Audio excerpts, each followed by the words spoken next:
All right, today I'm here with Mike Brown, and it looks like you were the inspector. Are you an inspector general with the U.S. Army? Is that what you were? I was. You was? Yes. You were. Yeah. What years did you serve? Totally in the Army or inspector general? Either way, we could do your entire career if you want. So I started in '86. Don't tell me when you were born. I'm not. I was already born by then. Okay, thank So you. I was I'll just say that I was a toddler in '86. I would have been 4 years old. So 4 years old. So you don't have that much ahead of me.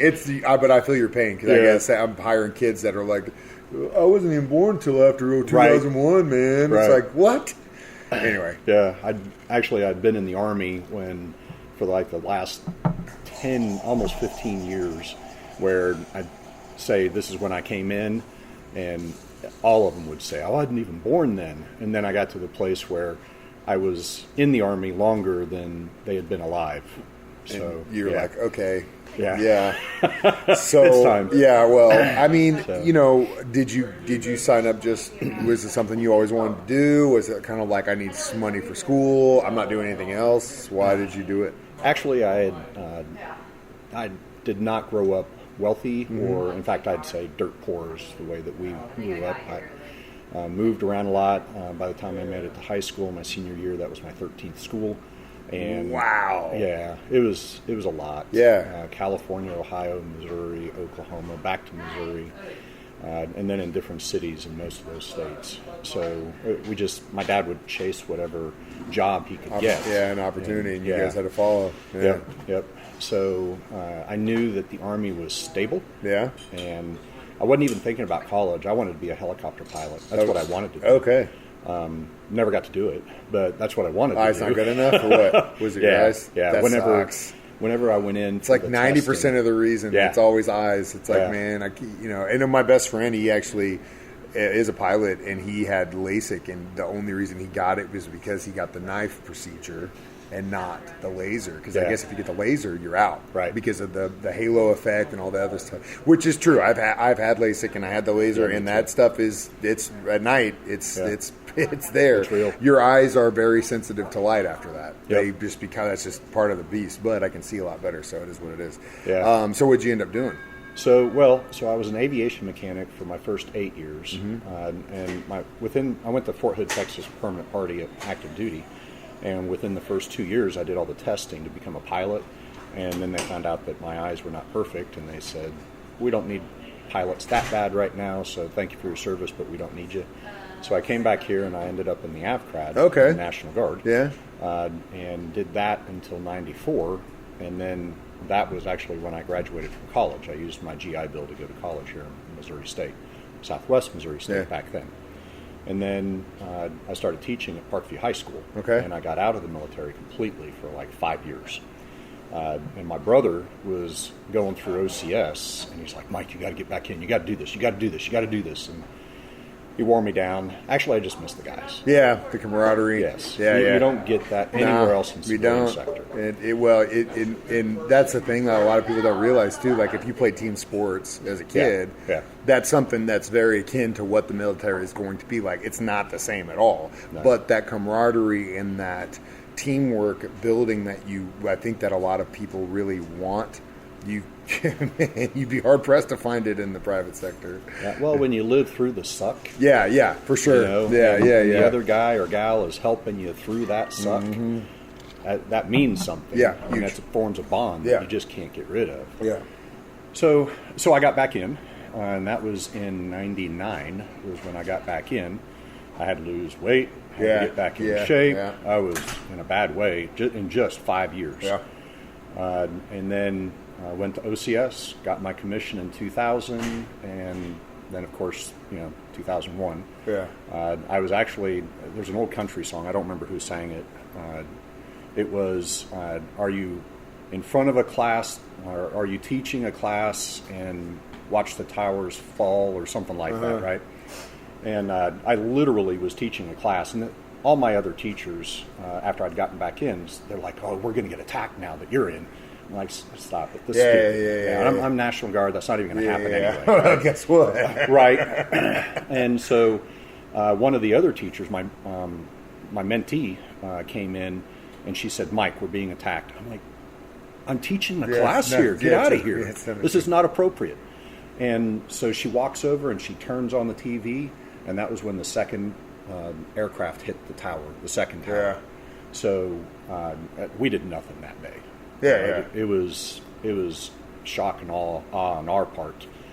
And then in 2003, when we invaded Iraq, my battalion, the 203rd Engineer Battalion, based out of Joplin, was mobilized, and we were there a month after the Saddam statue had been pulled down by Iraqis. We were in Baghdad at that point, and did 17 months total, but 14 months boots on ground because they delayed our departure. So we did Baghdad for 11 months and Najaf for what would the difference be? 3 months. So are you in your 40s at this point? I'm mid-30s. I was 35, I think, because I was 33 when I graduated from OCS. I was too old to graduate from OCS. I had to get a waiver for it. And then I thought I was going to be able to be a pilot, and they were needing pilots at this point, and they were like, "No, you're too old." So I was like, "All right, well, God didn't want me to do this, obviously." So I became a combat engineer, which honestly, it really fit my personality, because those guys are they're kind of crusty old men and ladies, the ones that we've got that are ladies, and they're hard workers. And just leave me alone. Let me do my job. Yep. Just tell me what you want done. Get out of my way, and let me do it. Yeah. And that was fantastic because I was good with just giving them some direction and letting them go. And it's hard, and that's, I think sometimes it's funny because as we get older and we manage people, or we learn to manage people, it's funny how you get people that understand that type of person, and then that to me is gold, because I can tell you to do something and walk away, and I never have to worry about it. Right. It just always laughs. It always makes me laugh when you get some young kid or someone that comes in and it's like, "No, this is my way," and I'm like, "No, it's just gonna blow up right in your face, buddy." Buddy, good luck with that. Right. So, was this the only time that in your career up until this point? Because you've been in '86, you get out, you come back in the late '90s, early 2000s. Of course, we go to war. Is this the first time you got deployed? First time deployed to a combat zone. Yeah. In Desert Storm, I was actually in the National Guard in the AVCRAD, but they never called the AVCRAD up. Yeah. So I never got deployed. You were just waiting. Yep. Yeah. Yep.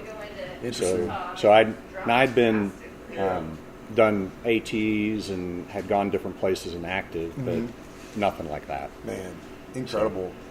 So after that, obviously you didn't have to go back. No, I didn't have to go back there. We completed our mission in 2004, August of 2004, came back. I didn't get my job back as a school teacher. Long story on that. I won't bore you with the details here, but I ended up 2 years later, because I was kind of a grumpy old man about it all, getting out of teaching completely and then going into the National Guard full time. Okay. And in 2009, we got deployed again, the 203rd Engineer Battalion, and at that time I was the AO, administrative officer. I was a captain at the time. I didn't get promoted until I was in Afghanistan to major, and spent 2009 to 2010 in Afghanistan, and we did route clearance there. Okay. Completely different mission. The first mission was construction operations, which was really cool. There's still some buildings standing, walls standing that we actually built. Maybe someday I'll be able to go out there and see it. That's the damn thing about the Middle East that sucks so much. Is that the fact that they've been at war for 2,000 years and we can't see all the history there. Yep. I mean, it just sucks because it's so rich with culture and history, and it doesn't matter what religion you follow. You can find something there. Right. It's just a shame that they'd rather just bomb it all, and that's just the way it's going to be, because there's a lot. And that and like Africa too, it'd be like so badass to see, but it's like I'm not gonna, I don't want to risk my life. Hell, Eastern Europe too, same thing. So, are you currently still in, or are you out? I got out in October of last year. Okay. So we finished the tour in Afghanistan, And then I was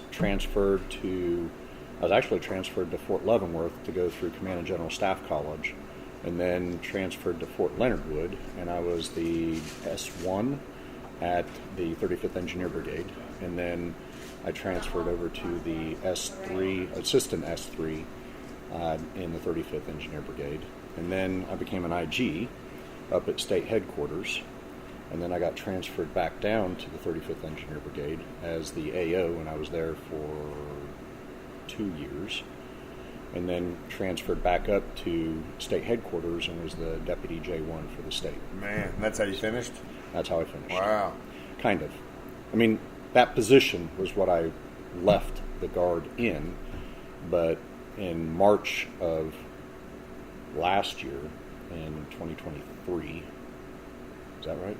Yes, March of last year, I had my colon bust, and I was at Fort Leonard Wood, and they gave me a colostomy bag, and I had a foot of my colon removed, and then 10 days later I went septic, and I had blood clots. Oh my goodness gracious! Almost died a few times, and then in June, a doctor here in town reconnected me, and then I had in July I saw about half the size of my fist right next to where my colostomy bag sticking out, so my guts were sticking out. So they had to put a mesh in me. So not exactly the way I wanted to go out of the military. But I'll tell you, sitting across from you, I would have never guessed that you went through that. You look incredible. Yeah, for well, who went thank through you. That. That was one of the reasons why I had all the issues this morning, I think. Yeah. I don't know, that's the first time that's ever happened since the 4th surgery last year. So, well, keep an eye on that. So what do you do now? So now I have a kennel, a boarding kennel on the north side of town. Oh, yeah? So I got out in October, and I was still healing from the 3rd surgery, and I had a 4th surgery coming up for the mesh that went across. And I was waiting on that, and my wife kept sending me text messages about this. Thank you. About this kennel that was shutting down, and I've always wanted to have a kennel. I love dogs. Yeah. Typically, I'd rather spend more time with a dog than Yeah, a for sure. Yeah. Yeah. So I went and talked to the lady and called my banker, who ironically was my company commander in Iraq. Okay. And talked to my lawyer, and they were both like, "Yeah, this is a great deal. You should do it." So I bought it, and now we've got it's like a dog hotel. Yeah. Is what I would say it is. That's awesome. And yeah, it is. Oh yeah. And my wife retired from nursing here at Springfield Public Schools, nursing, in May. So she started helping me, and my daughter quit teaching. She was out in Bodark in May, so she's helping and managing it. So You got a family business now. Oh yeah. Yep. What's the name of the place? North Acres Kennel. Awesome. Well, if you're looking for someone on the north side to watch your dog, Yep. go see Mike. Thank you so much for your service. Thank you so much for coming to lunch with me today. Yeah, my pleasure. And yeah, thanks, man. Could I make a plug? Sure. So there's an organization that I've been a part of for about 5 years now. It's called Canines for Camo. Oh yeah, I'm very familiar with them. Yep. So we are always in need of funds, fosters, and just volunteers to help out with a myriad of different things. So if there's any questions about that, if somebody wants to reach out, there's Canines for Camo, www.canines4camo, all one word, and it's K9S for camos, camo, excuse me. And that will take you to us if you have any questions or you want to volunteer. It is a great organization. And this is the one where you basically train dogs as almost like assistant, service dogs for veterans. Yeah, we get rescues from a bunch of different rescues here in southwest Missouri, and even further east as well. And we take them to JCCC, which is Jefferson City Correctional Center, up in Jeff City, and they're a maximum security prison. And the Puppies for Parolee program, we have 5 slots there, and they help train our dogs. In fact, they do 90% of the training of our dogs. and then they come out, and we have a trainer on the outside that works with them in situations like this, or in restaurants, or movie theaters, or wherever else, to help them understand how they need to act in public, right? Yeah. And then we give the dog to the veteran completely free. And if there's one issue, like PTSD, for instance, it costs about $8,500.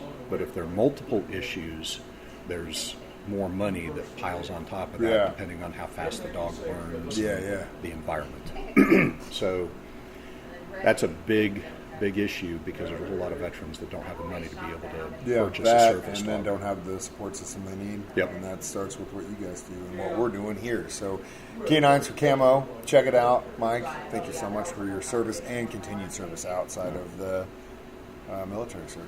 Well, thank you.